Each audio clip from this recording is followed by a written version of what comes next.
क्या आप अक्सर पेट गैस, कब्ज़ या बदहज़मी का शिकार रहते हैं, या आपकी जिल्द दिन ब दिन ख़राब हो रही है और आप थकन का शिकार रहते हैं? तो ये तमाम अलामत आपकी आंतड़ियों के अंदर मौजूद बैक्टीरिया के अदम तवाज़न की वजह से हो सकती हैं। आप शायद सोच रहे होंगे कि हमारी आंतड़ियों के अंदर मौजूद बैक्टीरिया का हमारी गट की हेल्थ से या फिर हमारी स्किन की सेहत से क्या ताल्लुक हो सकता है। तो आज की इस वीडियो में हम बात करेंगे कि हमारी आंतड़ियों के अंदर जो मौजूद बैक्टीरिया होते हैं उनके हमारी सेहत के ऊपर क्या असरात होते हैं और हमारी आंतड़ियों के अंदर मौजूद बैक्टीरिया हमारे लिए क्यों जरूरी है। इसके अलावा हम ऐसी डाइट्स के बारे में बात करेंगे जिससे आप अपने मुफीद बैक्टीरिया को बढ़ा सकते हैं और नुकसानदेह बैक्टीरिया को कम कर सकते हैं, ताकि आप अपने आप को इन तमाम मसाइल से बचा सकें। इसके बारे में आज हम तफसीलन बात करेंगे। हमारी आंतड़ियों के अंदर 100 ट्रिलियन से भी ज्यादा बैक्टीरिया होते हैं। आप इस चीज का अंदाजा इस बात से लगा लें कि इनकी तादाद हमारे सर के बालों से 10 लाख गुना ज्यादा होती है। ये हमारे हाजमे, हमारी कुव्वत मुदाफत, जहनी सेहत और तवानाई के लिए बहुत जरूरी होते हैं। हार्वर्ड मेडिकल स्कूल की 2022 की स्टडी के मुताबिक हमारी आंतड़ियों के अंदर अगर बैक्टीरिया का अदम तवाजन हो तो उससे मोटापे, दिल की बीमारियां और जहनी तनाव जैसे मसाइल हो सकते हैं। अब हम उन 7 निशानियों के बारे में बात कर लेते हैं जो कि हमारी आंतड़ियों के अंदर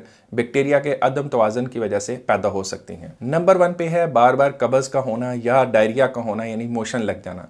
अगर हमारी आंतड़ियों के अंदर बैक्टीरिया का अदम तवाजन हो, जिसको हम डिसबायोसिस कहते हैं, तो उसकी वजह से हाजमे के मसाइल होते हैं और डायरिया या फिर कब्ज के मसाइल हो सकते हैं। अमेरिकन जर्नल ऑफ गैस्ट्रोएंटरोलॉजी में 2021 में एक रिसर्च पब्लिश हुई थी जिसके मुताबिक 80% लोग जिनको आईबीएस का प्रॉब्लम होता है उनको यह प्रॉब्लम बैक्टीरिया के अदम तवाजन की वजह से होता है। सेकंड नंबर पे हाजमे के मसाइल जैसे कि गैस का होना, पेट में दर्द रहना, पेट का फूलना, तो ये मसाइल भी गट के खराब बैक्टीरिया की अलामत हो सकते हैं। थर्ड नंबर पे है जिल्द के मसाइल जैसे कि एक्नी या एक्जिमा वगैरह। ब्रिटिश जर्नल ऑफ डर्मेटोलॉजी के मुताबिक 75% लोग जिनको एक्नी का या एक्जिमा का प्रॉब्लम होता है उनमें अक्सर गट के बैक्टीरिया के अदम तवाजन का प्रॉब्लम भी होता है। इसका ताल्लुक लीकी गट सिंड्रोम, जिसमें आंतड़ियों की दीवारें कमजोर हो जाती हैं, उसके साथ भी देखा गया है। फोर्थ नंबर पे जहनी दबाव या मूड स्विंग्स, इनका ताल्लुक भी अक्सर गट के बैक्टीरिया के साथ देखा गया है। एक टर्म यूज होती है जिसको हम गट ब्रेन एक्सिस कहते हैं, यानी आंतड़ियों और दिमाग का कनेक्शन। हमारी आंतड़ियों और हमारे दिमाग का बड़ा गहरा ताल्लुक है। जो लोग अक्सर स्ट्रेस का शिकार रहते हैं उनके अंदर अक्सर हाजमे के मसाइल होते हैं, और जिन लोगों को हाजमे के मसाइल होते हैं उनके अंदर भी ये देखा गया है उसका ताल्लुक अक्सर चिड़चिड़ेपन से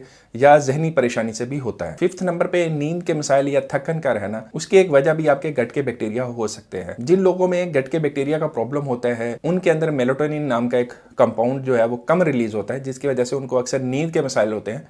उसी वजह से फिर वो ज्यादा थकन का शिकार भी रहते हैं। 6 नंबर पे बार बार इन्फेक्शन का होना, कुव्वत मुदाफत का कमजोर होना, ये प्रॉब्लम भी आपको बैक्टीरिया के अदम तवाजन की वजह से हो सकता है, क्योंकि हमारी बॉडी में ज्यादातर विटामिन और मिनरल्स हमारी आंतड़ियों में से ही जज़ब होते हैं और हमारी आंतड़ियों में मौजूद बैक्टीरिया इसमें एक अहम किरदार अदा करते हैं। तो जिन लोगों की आंतड़ियों में बैक्टीरिया का अदम तवाजन होता है तो उनके अंदर ये देखा गया है कि उनकी इम्यूनिटी भी कमजोर हो जाती है और वो बार बार इन्फेक्शन का भी शिकार हो सकते हैं। 7th नंबर पे जिन लोगों की आंतड़ियों में बैक्टीरिया का प्रॉब्लम होता है, बैक्टीरिया का अदम तवाजन होता है, उनका मीठा खाने को ज्यादा दिल करता है और उस वजह से फिर वो अक्सर मोटापे का शिकार भी हो जाते हैं। गट बैक्टीरिया हमारी सेहत के ऊपर कैसे असरअंदाज होते हैं इसके बारे में तो हमने बात कर ली। अब हम बात करते हैं कि हम अपनी आंतड़ियों के अंदर इस बैक्टीरिया के बैलेंस को कैसे ठीक कर सकते हैं, मुफीद बैक्टीरिया की तादाद को कैसे ज्यादा कर सकते हैं और नुकसानदेह बैक्टीरिया की तादाद को कम कैसे कर सकते हैं। तो 5 ऐसी चीजों के बारे में अब हम बात करेंगे। उसमें नंबर 1 पे है प्रीबायोटिक्स और प्रोबायोटिक्स का इस्तेमाल। प्रीबायोटिक्स वो गजाएं होती हैं जो कि हमारी बॉडी के अंदर मुफीद बैक्टीरिया को बढ़ाती हैं। बेसिकली प्रीबायोटिक्स हमारी आंतड़ियों में मौजूद बैक्टीरिया की खुराक होते हैं। प्रीबायोटिक्स डाइट्स की बात करें तो इसके अंदर केला है, सेब है, लहसुन है, प्याज है, अलसी है और शकरकंदी, ये कुछ ऐसी डाइट्स हैं जो कि प्रीबायोटिक्स कहलाती हैं। ये आपकी आंतड़ियों के अंदर मुफीद बैक्टीरिया को बढ़ाती हैं। इसके अलावा कुछ ऐसी डाइट्स हैं जिनके अंदर पहले से ही बैक्टीरिया मौजूद होते हैं, उनको हम प्रोबायोटिक्स कहते हैं।